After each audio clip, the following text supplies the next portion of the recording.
But this class is going to be kind of a continuation of the last one. That is, I gave you a last class about national security. This particular subject I'm going to be going on now used to be part of that class. However, over the past couple of semesters, I had extended on it enough that I decided to separate it out as a separate topic. Basically, because I was asked questions about it that I didn't know. So as I got answers, it kind of fit together, and it's something that seems to be of interest. So I will go with it. So this seems kind of disjointed. Bear with me.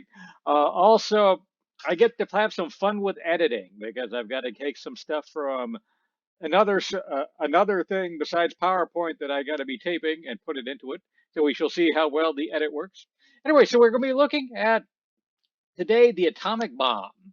Because what I want to do is go over kind of the whole idea of atomic weapons that are coming in during the 1940s. Uh, what they are, that is, what is some of the kind of the scientific basis behind it? How the United States planned on using them, how they worked, what kind of damage you get from them, and how they would shape the Cold War, the confrontation with the Soviet Union that followed. And also want to look at how they're going to influence American society. That is, they are going to really frighten the United States. So a number of changes occur in order to try to make the United States more comfortable with them. And we will see some of the results of that as well. And at the end, I'll give you a few odds and ends about the atomic bomb that are just kind of around, and I think they're interesting. Right. So anyway, we shall start off with this guy over here. You probably know who he is. Even if you're not really into science, this is one of the most famous guys in the history of the world. His name is Albert Einstein. He's probably the greatest scientist, certainly the greatest physicist of the last 100 years. In 1905, Albert Einstein wrote a mathematical proof proving the existence of something called the atom. That is, ever since the Greeks, scientists had been trying to figure out what the fundamental elements were. That is there something that in nature beyond which you can't divide? A Greek scientist named Demosthenes uh, hypothesized that there was something called an atom, which was the smallest unit you could decide anything into. In the 19th century, there was a real debate over whether or not the atom exists. Some people said yes, some people said no. Einstein mathematically proved that it did. He did so in a proof that actually tied into biology. Many of you are familiar with biology. There was a biologist in 1827 named Robert Brown. Brown looked in a microscope and saw pollen, grains of pollen just moving around for no particular reason, even seemingly random motions. It was called Brownian motion after that. Einstein proved that Brownian motion was showing you atoms, that atoms that were very small but moving very fast were hitting these grains of pollen, and they were hitting them enough that they were moving. Since these atoms are coming in from multiple directions, you had kind of this kind of weird oscillating movement. He convinced science, so as of 1905, most physicists believed that the atoms existed. Also, later that year, a French physicist actually physically proved it. That is, he took Einstein's mathematical proof and actually found an atom. Later that year, Einstein came up with something called the special theory of relativity. Right? The special theory of relativity centered around an equation that is today pretty famous. E equals mc squared. What this means is that energy is equal to mass times the speed of light squared. This says that energy and mass are basically interchangeable. If you have a mass, you can convert it to energy. And with the knowledge of the existence of the atom itself was tied up in mass and in bonds that held the atom together. This equation says that that contains a lot of energy. So if you could take an atom apart, you could release a lot of energy.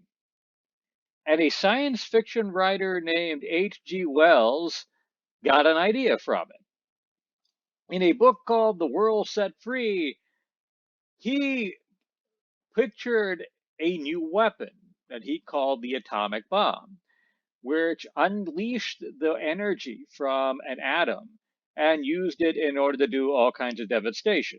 The book has a happy ending, but this is the first portrayal of an atomic bomb. When he portrayed it, physicists like Einstein said he was nuts. Right? Because at that time, when they looked at an atom, they only knew of two parts of it. One was a negatively charged part called an electron. The other was a positively charged part. Right? The electron is really tiny.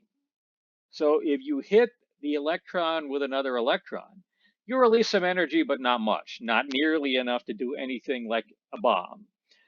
The positively charged nucleus is a lot bigger, but if you aim another positively charged nucleus at it, anything big enough in order to be able to affect it, the two positive charges will repel each other and let's bounce itself off. So you won't be able to release any energy from it. This was actually proven in the experiment that illustrated actually the existence of the nucleus. A physicist in England named Rutherford fired a bunch of what were called alpha particles, positively charged particles, at a gold sheet. What he found was that they just bounced off, okay, when the alpha particle hit the nucleus of an atom. Right? So people like Einstein said, there is no way that you could ever release that energy from an atom. The end. However, in the 1930s, scientists discovered that the nucleus is comprised of smaller parts. Some of them are positively charged. Those are called protons. But others are neutrally charged. That is, they don't have a charge at all. They're called neutrons. And a scientist named Leo Szilard had an idea. Szilard actually got this idea from H.G. Wells. That is, he was a big fan of science fiction. He read Wells's book. So when Wells was putting forward this idea that you could release energy from an atom, Szilard was kind of inspired to try to figure out how to do it. And I like to mention that because that's kind of an interesting tie between science fiction and actual science. You can see in science fiction that a lot of times things that in the future would exist seem to be predicted in science fiction. Partially, this is because in retrospect, we only look back and concentrate on the stuff that actually happened and ignore the stuff that didn't. But also, partially because the people who actually make science and technology are usually fans of science fiction. So when they read it, they go over and try to make it. Right? So in the future, when everybody is walking around with their own lightsabers, you will know why.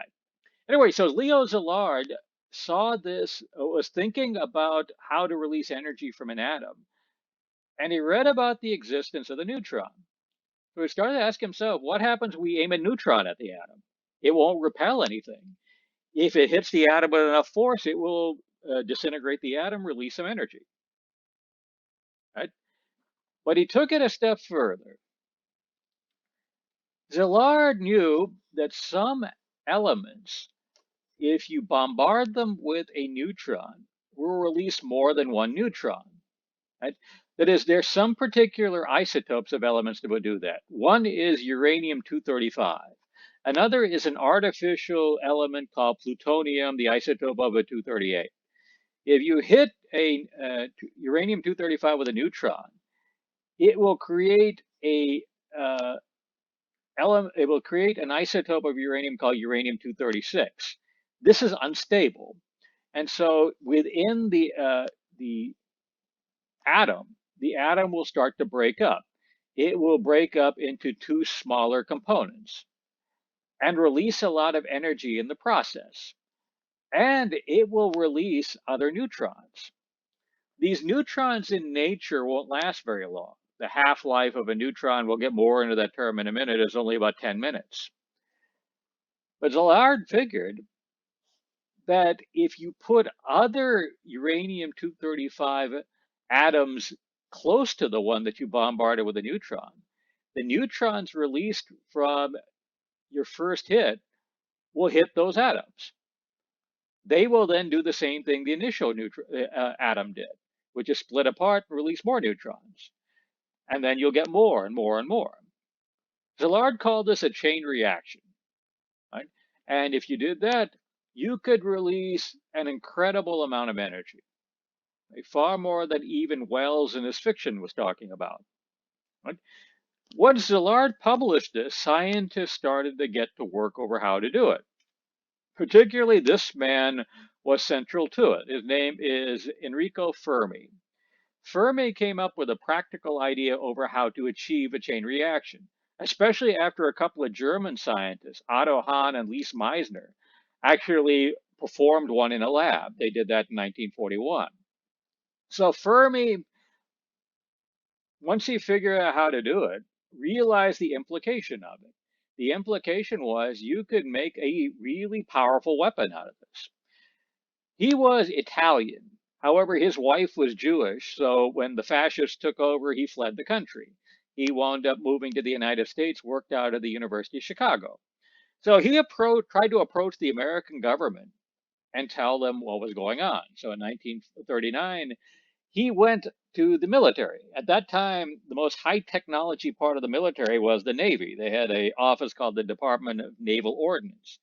So he went to the Department of Naval Ordnance and tried to tell them that the Germans could build an atomic bomb. They sent him to some lieutenant commander in the Navy. He was introduced to the lieutenant commander by a junior officer who said, "Some wop wants to see you." A wop was a derogatory term for an Italian. That lieutenant commander gave him about 5 minutes and kicked him out of his office. Fermi was worried. So he asked Albert Einstein, who was the most famous scientist in the world, what to do. Einstein wrote a letter to the president, Franklin Roosevelt. Albert Einstein was a celebrity enough that the president would listen to him. So the United States started an atomic weapons program. Actually, 5 nations did at the start of World War II. The United States had one, Britain had one, Germany had one, the Soviet Union had one, and Japan had one. The United States' program ended successfully. In 1945, they detonated their first nuclear warhead in the deserts of Los Alamos, New Mexico. And in August of 1945, they used it in combat. Actually, they used 2 in combat. The first was a atomic bomb centered around uranium-235. The second was an atomic bomb centered around plutonium-238. So the American program was the only one that worked. They had their detonated bomb in August of 1945. And the American military was convinced, the scientific community too, that they would have this monopoly on an atomic bomb for the foreseeable future. Scientific consensus was it would take 10 years before the Soviet Union would detonate their first atomic bomb. Leslie Groves, the military head of the Manhattan Project, said it would be 20 years. Turns out the Soviets detonated their first atomic bomb in 1949. We went over that before. And when the Soviets detonated their first atomic bomb, this created a furor in the United States. In America, the loss of the atomic monopoly was blamed on espionage, that the Soviets had spies and traitors in America sold America out. And this is partially true. That is, the Soviets did have a spy network that was trying to get information out of Los Alamos. The key man on that was this man here. His name is Karl Fuchs. He was a German communist who emigrated when the Nazis took over, became a refugee in Britain, and got work in the British atomic bomb program. And when it was merged into the American one, he worked at the Manhattan Project. He took material from the Manhattan Project and got it to the Soviet Union. He was aided by a network of about 3 or 4 people who were conduits for the information. The most famous of these were Julius and Ethel Rosenberg. Ethel's brother, David Greenblatt, was the man who took the plans out of Los Alamos. He was in the army at the time, and got them to a man named Harry Gold, who got them to the Soviet Union. The Rosenbergs, however, were arrested and they were executed in a trial that was largely seen as unfair. but it was still a espionage program that was getting information out of Los Alamos. And so to the American public, this was the story of why you did not have an American monopoly on the atomic bomb. It just isn't particularly accurate. That is, the spy program was there. But even today, there is a lot of question over whether any of the information the Soviets got out of Los Alamos was particularly useful. And Fuchs, for example, when he sent information to the Soviet Union, he gave it directly to the head of Soviet intelligence. He didn't give it to any scientists. That head of the intelligence, Joseph Beria, didn't know what the hell he was doing. So whether or not anything practical came out of this is really questionable. And in any event, the real secret of the atomic bomb was one the American government got out themselves. And that was that the bomb works. And let me explain what I mean. During World War II, it cost the United States $1.846 billion to build the atomic bomb. That was approximately 2% of the gross national product of the United States in 1941. That equivalent of that would be about $146 billion today. This is a lot of resources at a time when the big nations of the world are in a total war effort. That is, they are pouring everything they got into basically a fight to the finish. And it's a lot of money to spend on a weapon that you don't really know will work. As the scientists by now have figured that you could get a lot of energy out of splitting an atom, but they didn't know how much. Estimates ranged from it would be a bomb that would be a little bit more powerful, maybe twice as powerful as a conventional explosive, to one that would start a chain reaction that would destroy the atmosphere. That's a big variation. And if you're a nation at war, you got to ask yourself, do you want to spend the amount of money it would take to build this thing in order to find out if it's actually going to be useful? The Germans decided no. That is, the Germans, as I mentioned, had a nuclear weapons program. It was headed up by a guy named Werner Heisenberg. He concluded that it would take basically till 4 or 5 years before you got any results of it. And even if the bomb worked, by the time you got it, it wouldn't play any practical value in the war. So the Germans abandoned their war effort. The only nation who really had the money to spend on an atomic weapon was the United States. They could develop the atomic bomb and still keep soldiers in the field, still keep planes in the air, still keep ships at sea. And once the United States detonated their bomb, they proved to the world it worked and what it could do. Once you prove that, it just becomes a matter of putting in the resources in order to be able to replicate what the Americans are doing, because the basic science behind the atomic bomb was known all over the world. So as soon as the Americans demonstrated the atomic bomb, the Soviets were going to try to build one. And it's just a matter of time before they came up with one. And the Soviets had enough technical expertise that them coming up with an atomic bomb in 4 or 5 years isn't all that unrealistic, which is what actually happened. So, as for most of the history of atomic weapons, there is no American monopoly on it. Multiple nations have atomic weapons.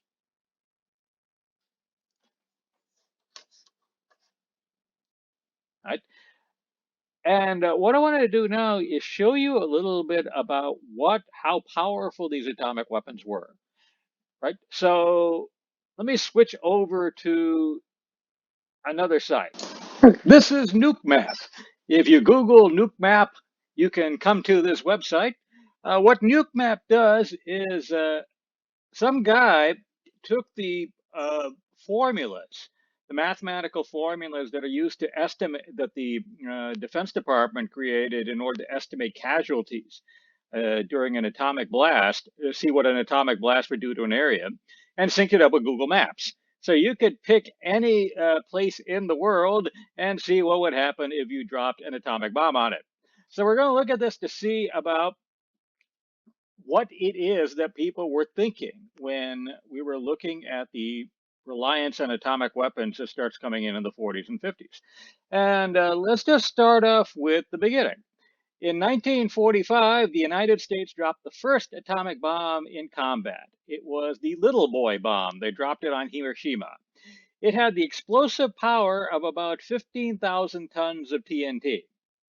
And so let's see what happens if you drop a bomb with 15,000 tons of TNT on modern day Houston,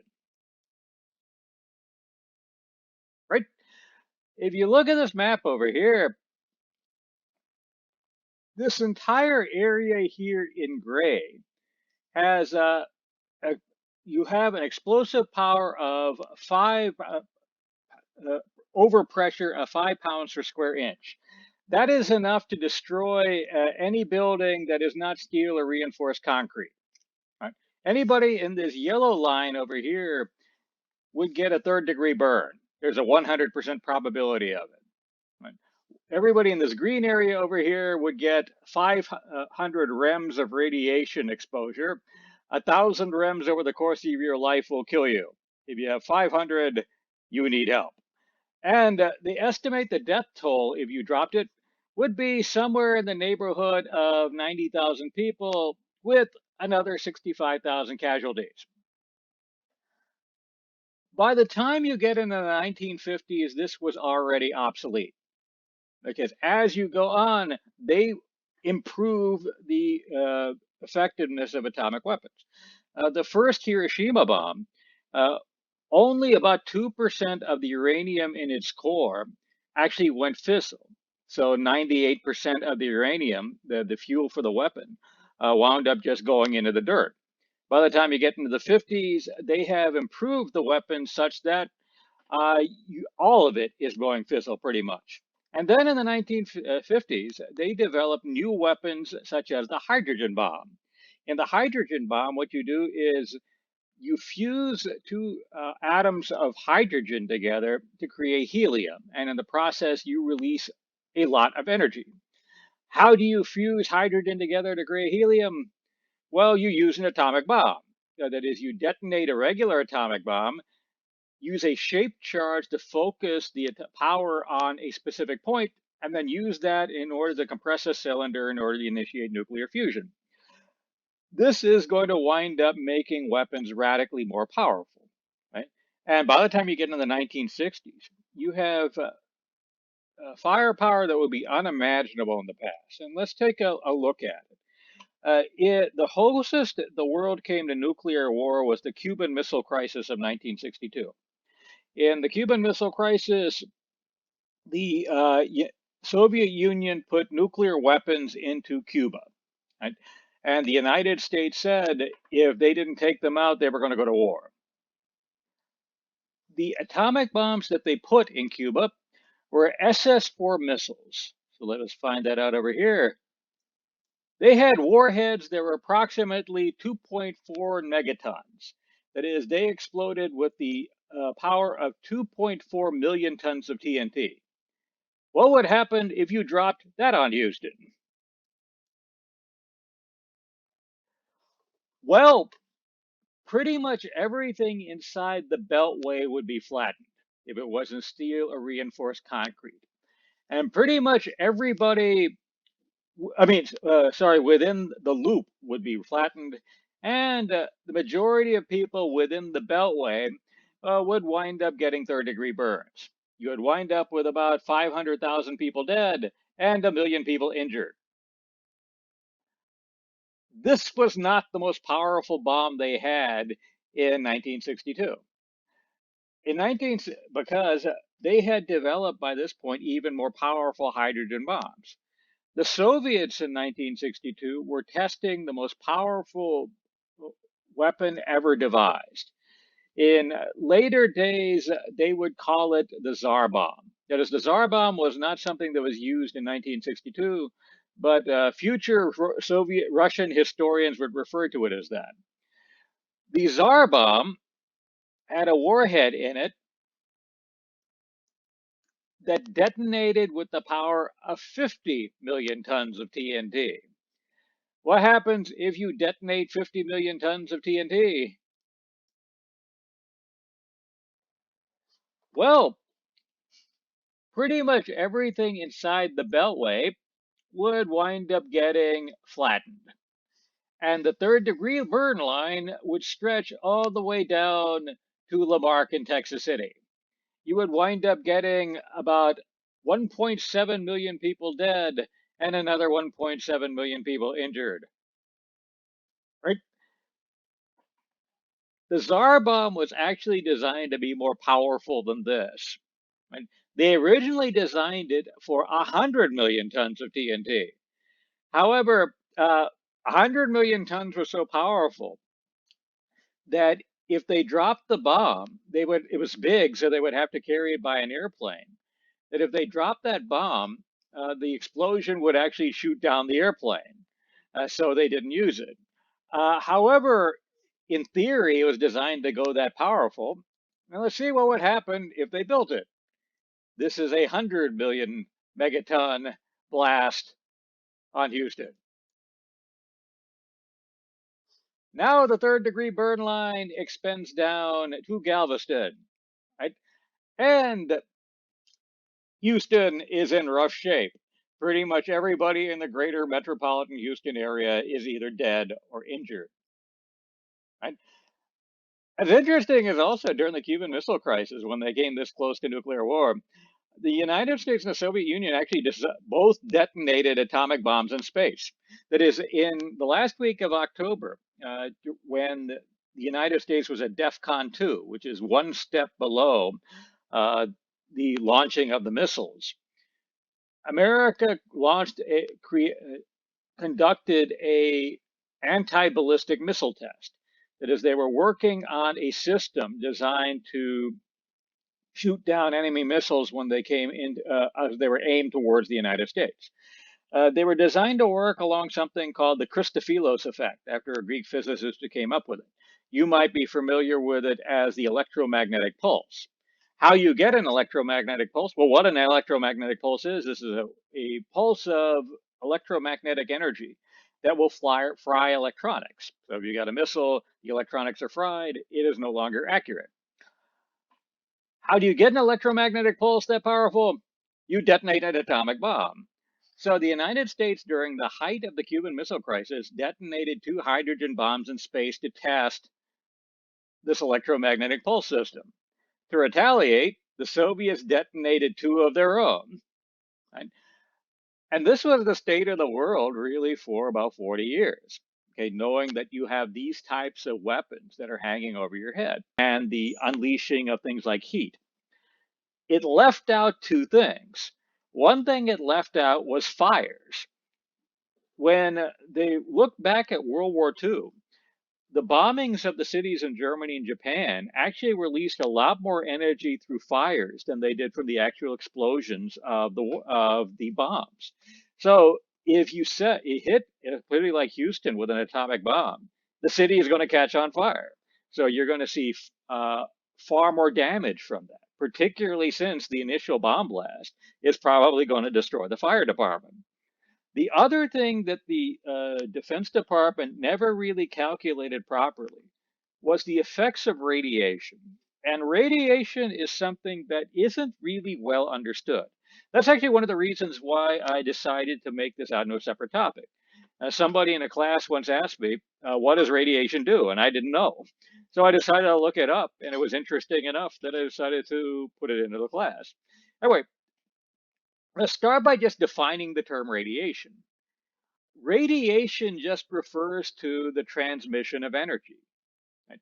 So when you step outside in the sunshine, the heat you feel is radiation. The light you see is radiation. Right?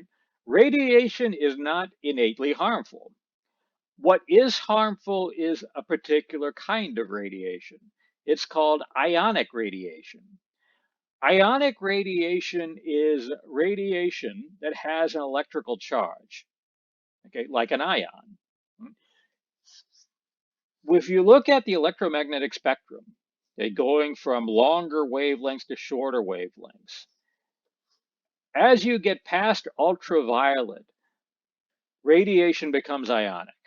So X-rays, gamma rays, those are ionic radiation, right?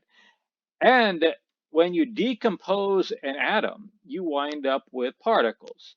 You wind up with negatively charged particles called beta particles. You also wind up with positively charged particles called alpha particles. An alpha particle, a beta particle is basically just an electron. An alpha particle is basically an atomic nucleus. An alpha particle is a hydrogen atom. No, it's a helium atom without the electron. Right? Since those are charged, they can do a lot of damage to the body because your body itself is composed of chemical compounds, especially DNA. So the charged radiation, the ionic radiation, whether as a gamma ray, okay, or as a particle, like a beta particle or a gamma particle, will interact with your DNA molecules. And when they interact with them, they will totally screw you up. Right?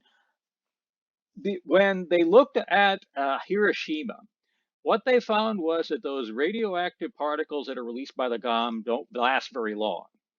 For example, a gamma particle. Well, let me go back a little bit. When atomic bomb explodes, it will release alpha, beta, and gamma radiation. And the beta radiation, which is the electrons, can travel through a lot of stuff. Let me let me go from the other direction. The alpha particle is the biggest. So if an alpha particle gets inside you, it will do a lot of damage. However, an alpha particle can be stopped pretty easily. So if an alpha particle hits your skin, it'll just bounce off. So as long as you don't have a cut on an open wound, a cut on your skin, you should be good around alpha radiation. A beta particle, the electron, is a lot harder to stop. Right? It can go through you, right? If you're not wearing protective clothing. So have you ever seen those people wearing those radioactive suits, radiation suits? They're wearing clothing that is protecting them from beta radiation. The gamma rays are even harder to stop. The only thing that stops them is like a wall of concrete about 6 feet thick or a layer of lead. But they don't survive in nature very long. That is, once you get a beta particle, they will very quickly start interacting with the environment. Since they're just basically an electron, anything powerfully charged will be attracted to it and hold it together. A gamma ray will start to dissipate and will travel at the speed of light away from you. Right? And a gamma ray, by the way, works the same way that any other electromagnetic wave does. Like if any of you are into photography, there's something called the rule of squares in it, where if you've got something like a flash, the light from the flash will get less intense the farther away you get from the flash. That is, if say you are set off your flash, if you're a foot away from the flash, only 1/4 of the light that was available in the flash gets to you. If you're 2 feet away, it's 1/16, so on and so forth. A gamma ray works the same way. So the Defense Department from all this concluded that after the initial burst of radiation from the bomb, you don't have to worry about radiation anymore. That turned out not to be true. Why it's not true is what happens from the leftover nuclear particles. Let me go back a little bit. Remember when you hit a uranium-235 atom, you'll wind up with smaller components. These are called daughter elements. These components are unstable, so they will start to decay. Right? For example, you hit plutonium-238 with a neutron. You will get from that 2 daughter particles, a neptunium and uranium. The uranium in turn will decay into 2 other particles, and so on and so forth. Every time it decays, you will wind up getting alpha, beta, and gamma radiation coming out of it. Right? This will continue for a long time. They measure the decay rates of these leftover components in what are called half-lives. A half-life is the amount of time it takes for half of the component to decay. For plutonium, the half-life is on this chart. It is 24,000 years. So there was any plutonium that wasn't consumed in the detonation. it'll slowly decay over the course of 24,000 years. You start getting as you go down the chain, you wind up getting half-lives that get shorter and shorter until they finally wind up coming into a stable element. What that means is you're going to get these elements decaying for a long time, and so you'll get radiation that'll just be coming in from new sources, okay, at the bomb site. These radiation will also be carried away in the fallout that will wind up going in other places. And one of the things they found, we'll talk about this more in a minute, after the Chernobyl disaster, is that once these radioactive particles wind up landing in the ground, like through rain or something like that, they can bond with minerals in the soil. So you just keep on getting more and more radiation as the years go on. So radiation can stick around for a long time and can keep on killing people. Right? So you have an extremely lethal weapon, okay, that the United States has, that the Soviet Union has. And throughout the 1950s, both the United States and the Soviet Union planned on using atomic weapons.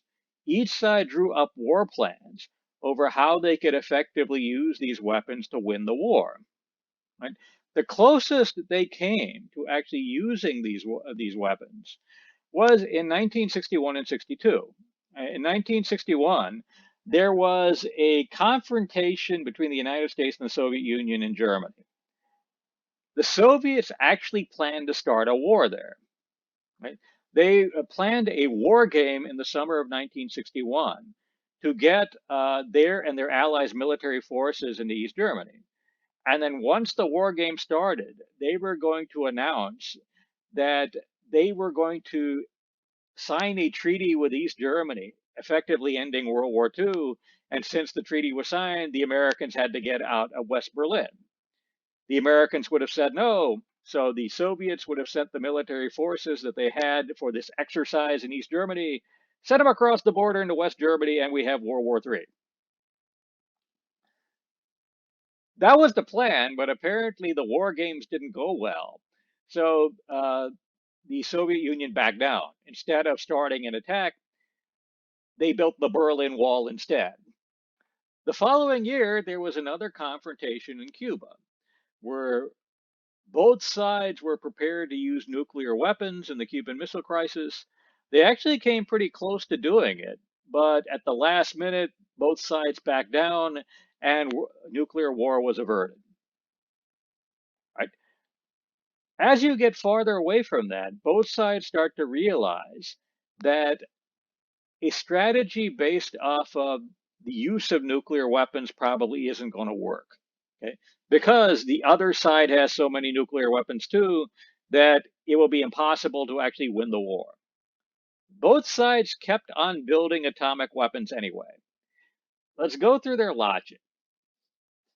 In 1957, which would be right about here, Dwight Eisenhower, the president of the United States, thought that the United States, there were only 47 targets in the Soviet Union that were worth hitting with an atomic bomb. So there are only 47 targets. All you need to do is build 47 atomic weapons. If you're the Soviets, what would you do? Well, say you concluded that there were only 47 targets in America that you needed to hit. So you would build 47 bombs as well. But then you would remember that the Americans just built 47 atomic bombs, which means you now have 47 more targets. If you're the United States, you have now seen the Soviets building 94 nuclear weapons, which means you have 94 new targets. So you build 94 new targets. The Soviets then see 94 new nuclear weapons, so they build 94 in order to target them. The Americans now see these new Soviet 94 new nuclear weapons, so they build 94 more of their own, so on and so forth. The next thing you know, both sides have over 30,000 nuclear weapons, pointed at each other, ready to go on a moment's notice. This in the history books is usually called the arms race. That is, each side, when they saw the other build atomic weapons, had to build their own in order to match it. And because if they weren't, they would be vulnerable. And this arms race is going to continue for the remainder of really the confrontation between the United States and the Soviet Union. Both sides, however, by about the 1980s, 70s, and 80s, started to realize that the arms race itself was dangerous. So they started to negotiate a series of treaties designed to limit the amount of atomic weapons in the world. Those were started in the 1970s with the Strategic Arms Limitation Treaties, or SALT talks, and in the 80s were followed up by the Strategic Arms Reduction talks, or START talks. Today, both sides, America and Russia, okay, the successor government of the Soviet Union, have about 5,000 nuclear weapons, okay, that are gassed up and ready to go. So both sides, after about the mid 1960s, aren't seriously planning on starting a nuclear war anymore.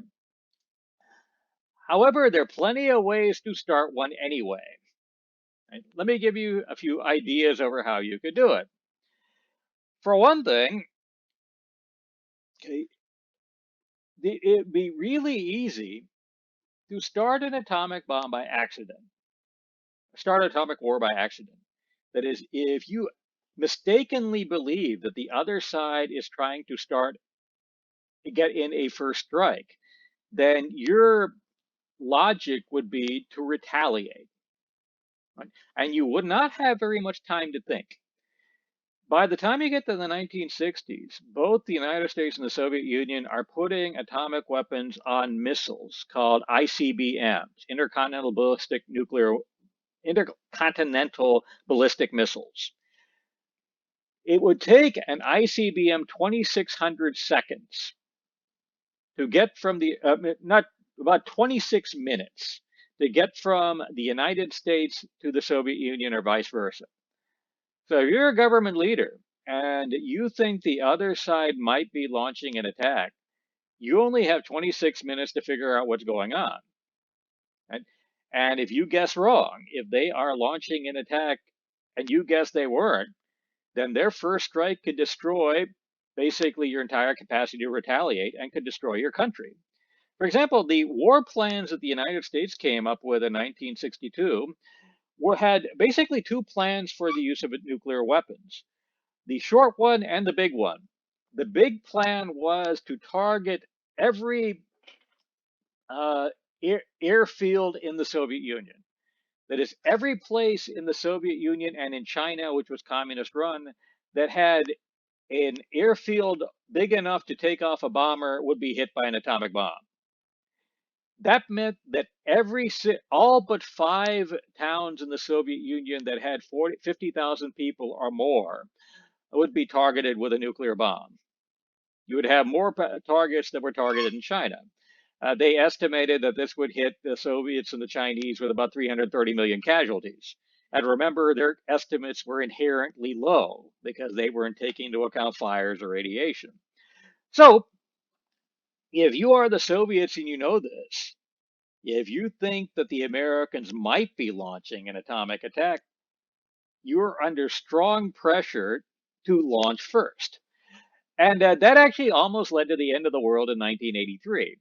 This is something that isn't commonly known today, but the Soviet Union almost started an atomic attack on the United States in the summer of 1983. This is what was going on. In 1980, the United States elected a guy named Ronald Reagan as president. Ronald Reagan was an anti-communist hardliner, and the Soviet Union thought he was nuts. They were convinced that he was erratic, that he was crazy, and that he wanted to destroy the Soviet Union and launch an atomic attack. With that in mind, in September of 1983, a man named Stanislav Petrov went to work at his job. He was a lieutenant colonel in the Soviet Air Force. This was September 26, 1983. His job was he worked at an early warning station called Serpikov 15. He went to Serpikov 15 and his computers told him that 5 Minutemen missiles had just taken off from the United States and were aimed at the Soviet Union. He was surprised to hear this, so he asked the computer for confirmation. The computer confirmed it. His standing order said that when the computers confirmed it, he was supposed to notify the head of the Soviet government, the Politburo. They would then make a decision over what to do. They had 26 minutes to make up their mind. By the time they got them all out of bed and got them together, that time would be probably closer to about 10 or 15 minutes. Right? So what would those guys have done? In all probability, they would have ordered the counterattack. Right? However, Petrov didn't follow his orders. That is, to him, the whole situation didn't make any sense. That is, he saw the confrontation with the Americans building up, but there didn't seem to be anything unusual going on in the days before this thing happened. And why would the Americans only want to launch an attack with 5 missiles? So although the computer was telling him that an attack was on, he decided to wait. Right? He waited, and when the 26 minutes were up, no Americans' missiles landed in the Soviet Union. It turns out the whole thing was caused by sunspots. There was a Soviet spy satellite called Cosmos 1382. Its sensors detected some sunspots. Its computers misinterpreted these sunspots as 5 American Minuteman missiles launching. Right? So in the September of 1983, the entire fate of the world boiled down to one obscure Soviet lieutenant colonel following his instincts instead of his orders. Yeah, actually, the Soviet Air Force was pleased to hear about it until they realized he violated the chain of command, and then they punished him for it. Right? However, eventually they got over it. I think he got a medal. Anyway, so you could start a war by accident, and everybody knew this. In addition, the care and feeding of atomic weapons wasn't as secure as you would think. Right?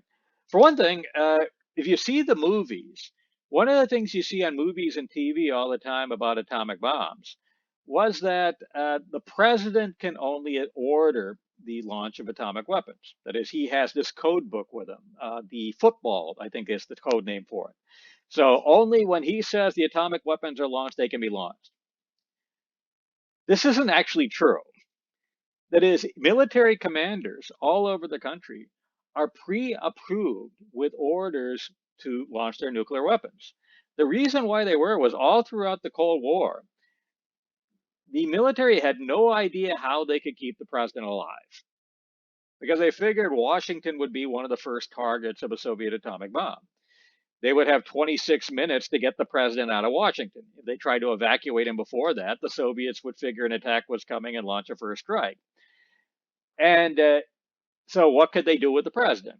They could try to get him out in 26 minutes, and there was a pretty good chance they would fail. Or they could put him in a bomb shelter. Washington, D.C. is full of them.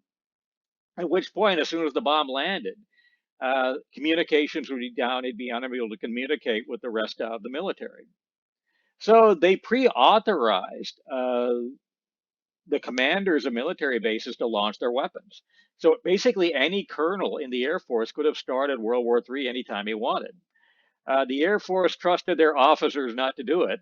But if you've ever seen the movie Dr. Strangelove, that plot is actually realistic. If some colonel would have gone nuts, he could have launched an attack on the Soviet Union if he wanted to. Right?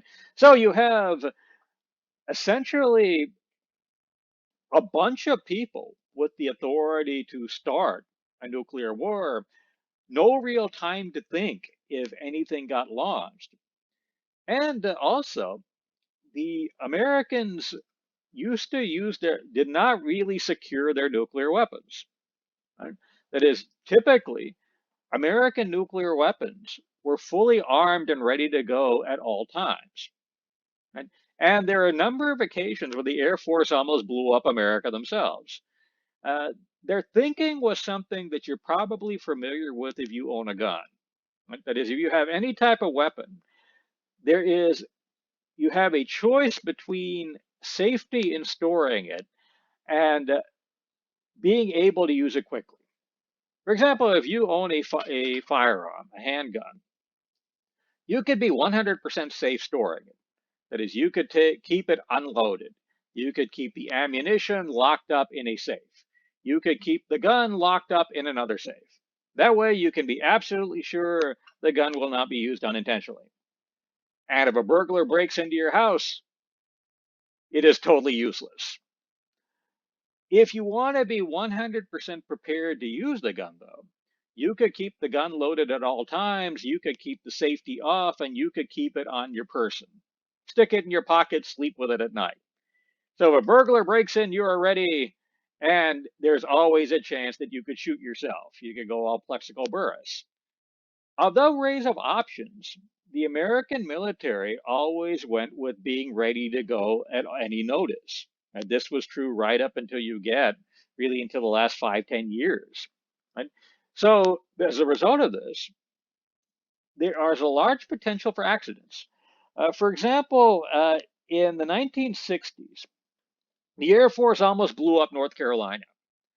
They had a B 52 bomber in the air that was part of an exercise where they were going to be refueled by a flying tanker. When they came in for the refueling, the tanker hit the bomber. So the bomber started to crash. The crew bailed out of it. The bomber had two hydrogen bombs on it, both of which were armed. I, However, the Air Force, when the bomber crashed, said, don't worry about it.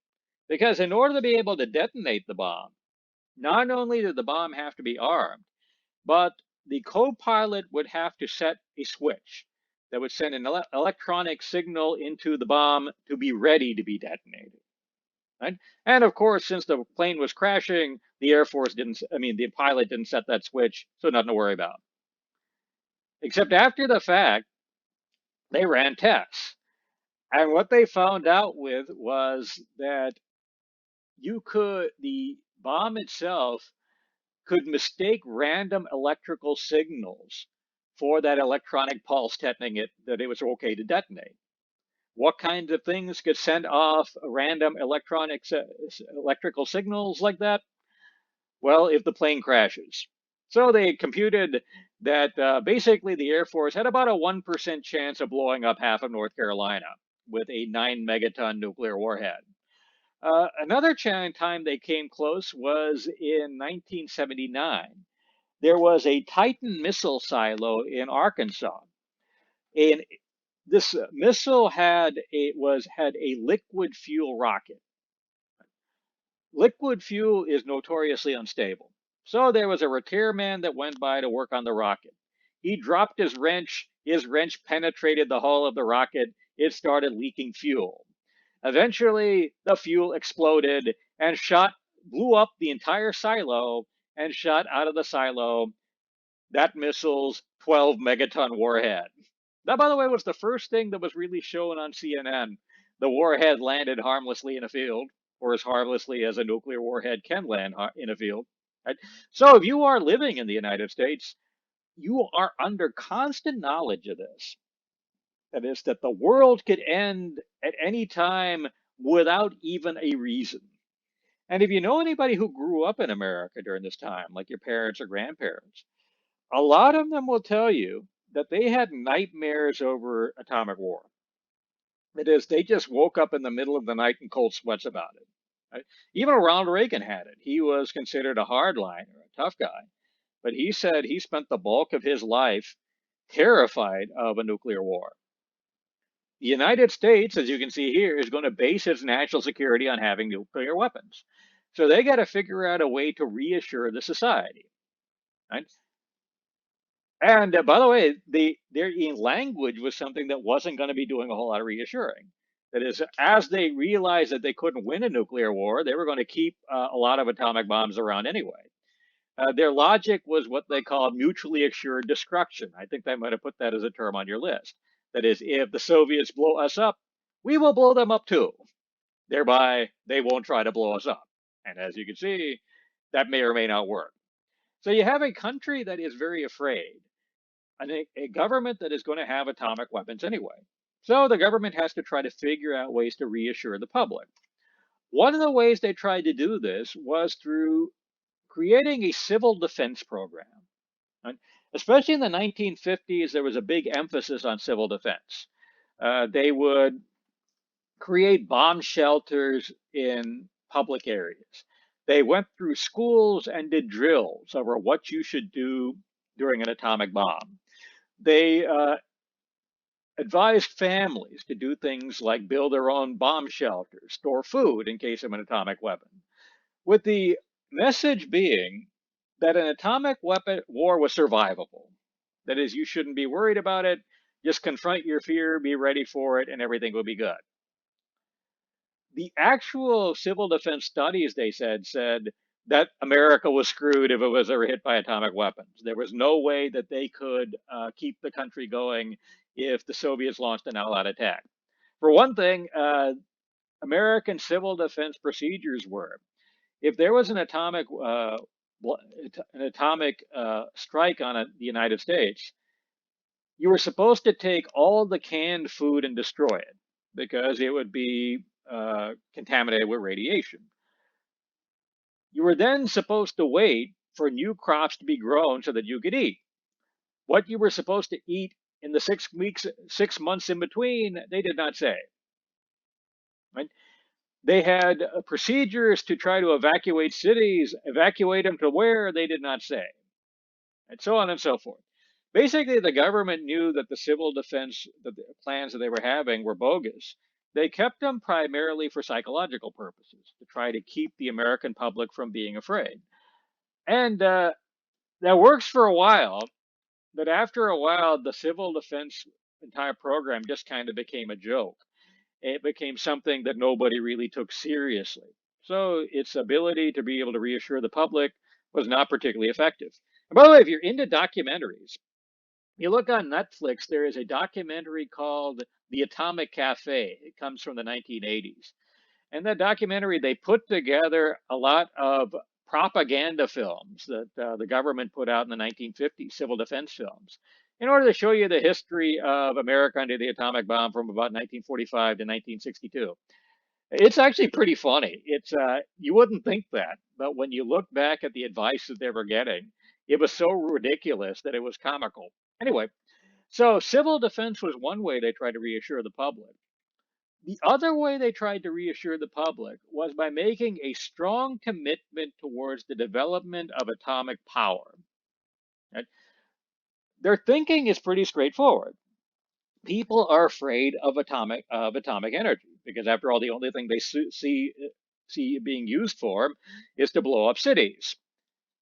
But if you could see the atomic energy being used for something productive, then there's no real point of being afraid of it. And that is that you could be reassured and that you could live in a world where there was atomic energy being used, including for military purposes. And if you see seen stuff from the 1950s, you can see kind of the euphoria behind it. You have all kinds of stories of atomic powered flying cars, that kind of thing. That is, the atom has all this energy, and if you could tap into it, there would be this golden age. Right? So the government put forward a lot of effort into trying to create civilian uses for atomic energy, especially creating power plants. They also tried to export this abroad. The government created a program called Atoms for Peace, where they sent nuclear technology to third world nations so that they could study it and also so that they could develop electricity out of it. By the time you get to the 1970s, about 20% of all American power production was coming out of nuclear reactors. And it was generally a failure. That is, you're getting 20% of the electricity coming out of it, but it was never economical. That is, the kind of propaganda was that you would get this golden age of cheap energy that would come into tapping of the atom. It never worked out that way. Atomic plants were always more expensive than the alternatives, such as coal or natural gas. And they were primarily built because the government wanted them. That is, the government really wanted a showpiece that would show the public that the atom could be used for something productive. And so the nuclear plants were expensive, and they also turned out to be a lot more dangerous than people thought. Right? because they are not because, well, let me go into a little bit why. If you're dealing with an atomic plant, the core of those atomic plants, where the atomic fission goes on, is incredibly hot. You're getting heat ranging about 5,000 degrees centigrade. There are very few substances in the world that can contain that kind of heat. And that is, if you put a steel cylinder around 5,000 degrees of heat, the steel will melt. Right? So you have to constantly keep these things cooled. And if the cooling systems fail, basically these atomic plants will blow up. The odds of any individual atomic plant blowing up are low. Right? That is, the odds of an accident in a nuclear plant is a lot lower than an accident at, say, a chemical refinery or in a natural gas power plant. But if one happens, the results are catastrophic. Right? In the United States, this became illustrated in 1979 when there was an accident at an American power plant in Pennsylvania called 3 Mile Island. And as the cooling system failed and the very hot nuclear reactants started to melt through the containment vessel that held it. If it melted all the way, it will wind up going into the water table, create a steam explosion, and blow up the entire plant, contaminating every place around it. Right? They were able to regain control of the plant, right? And it frightened the country. But as it turned out, when we look back later, the accident was actually worse than they let on. The plant came a lot closer to being destroyed than was seen at the time. But it was bad enough that it kind of shattered the Americans' public's belief in nuclear power. And then, in 7 years later, you get the big accident. The big accident was in the Soviet Union at a place called Chernobyl. The Chernobyl accident was once again a story where what actually happened was a lot worse than what the authorities let on. That is, let me tell you what happened at Chernobyl. Right? The Soviet authorities, after the fact, put out a story about Chernobyl. The story was you had some workers at Chernobyl who were doing an unauthorized experiment. Because they did this unauthorized experiment, the reactor blew up. And when it blew up, it released radiation into the air that wound up killing about 250 people. This is what actually happened. The reactor at Chernobyl was what was called a breeder reactor. It was designed to create more nuclear fuel than what it started was. Right? The purpose of this was actually to create enriched plutonium that could be used in weapons. So the Chernobyl plants weren't just there to produce electricity. They were also there to produce weapons-grade plutonium. Right? The reactor had a built-in design flaw. This was the design flaw. You have a very hot reactor. If the reactor starts getting out of control, that is, if you have too many neutrons around there that are getting the fuel going too fast and giving you too much heat to contain it, how you're supposed to slow down the reactors by putting in carbon rods. These carbon rods catch the neutrons and slow the reaction down. The Soviet system, though, was such that if you put in the carbon rods, it would first speed up the reaction before it slowed it down. It would basically be like if you're driving along and you hit your brakes, you would jerk forward faster before you started to slow down. This is a very bad design. The Soviets kept on using it anyway, though, because it was their design and they weren't going to admit they were wrong. They had a number of plants just like this that almost blew up. That is, the Chernobyl plant that exploded in 1986 was the third such plant that had a problem like this. The first was in Leningrad in 1975, the second largest city in the Soviet Union. They almost destroyed it, but they were able to regain control of the reactor in time. The second was a sister plant at Chernobyl. Chernobyl was a complex with 4 different reactors. The third one was the big Chernobyl reactor in 1986, where they weren't able to regain control of it. The Soviet authorities said that what happened was a steam explosion. That is, you had the reactor overheat because of this unauthorized experiment. The heat from it wasn't contained. It wound up going into steam.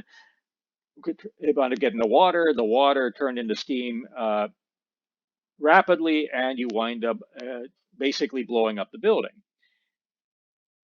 In 2017, they were able to conclude that what actually happened was nuclear fission. That is, this was weapons grade plutonium that was in the reactor, that was being one of the products created by the reactor. Apparently, when they lost control of the reactor, this weapons grade plutonium went fissile. So essentially, you had an atomic bomb going off in the middle of this concrete building. It blew off the roof of the building and started spewing out radioactive material. Firemen came in, first responders, to put out the fire without being told what this stuff was. They also weren't told what to do if radioactive material was on fire. So most of those guys wound up dead. The Soviets put in about a casualty report of about 200 people. Those were most of the 200. After that, they sent in draftees from the local area. This was in Ukraine in the Soviet Union, and gave them two choices. One choice is you could go fight in Afghanistan in a war that had been going on for forever, for 2 years. The other is you can spend 10 minutes in the Chernobyl reactor with a shovel. You could shovel one piece of the radioactive debris, right, put them into a tube so it could seal up with concrete. They didn't mention the part about radioactive. And a lot of those guys are still around. They don't really know what happened. Right? So the Chernobyl reactor explosion created basically international outrage, right? And made people throughout the world afraid of nuclear energy. This, by the way, is what the core of the Chernobyl reactor looks like today. This is called the elephant's foot, right? Because essentially all that uranium and everything around it melted and wound up creating this puddle over here. This picture was actually taken by some guy who put on a radiation suit, went in with a camera. And all these lights you can see over here are what's called Cherenkov radiation. That is, this thing is so radioactive that particles are coming off of it. And if you have the right, if you have film, it actually exposes. So you have this huge explosion in Chernobyl. And by the way, the casualties at Chernobyl was a lot higher than what's been reported, because all they reported at Chernobyl were the people who actually died in the explosion. They never really looked at the effect of the radiation that came in afterwards, because conventional thinking was that the radiation dissipates pretty quickly. What they found out was that all these radioactive particles wind up getting into the soil. So they never really did a study over how bad that was. Right? Eventually, they would find out that 5,000 children wound up getting thyroid cancer in Belarus, okay, north of there. But the actual casualty estimates are probably much higher. The Ukrainian government is paying 35,000 pensions for people who died in the years after Chernobyl because of probable radiation exposure. And also, by the way, it could have been a lot worse, because once Chernobyl released this giant radioactive cloud, the prevailing winds were taking it straight towards Moscow and the big cities of the Soviet Union. So in order to save Moscow, what the Soviet government did was they sent in planes to basically make it rain.